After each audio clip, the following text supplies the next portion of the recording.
Tindakan Jabatan Peguam Negara mendakwa seorang tertuduh di bawah pertuduhan bunuh dalam kes kematian Amirul Hafiz Omar terus menjadi perhatian dan perdebatan ramai.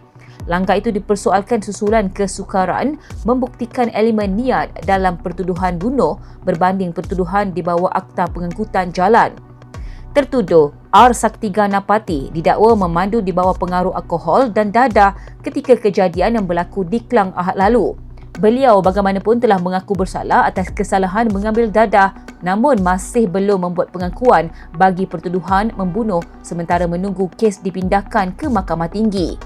Mengulas perkara itu, Peguam Negara Dusuki Mokhtar mempertahankan keputusan tersebut dengan menyifatkan kes berkenaan sebagai serius dan menggemparkan awam.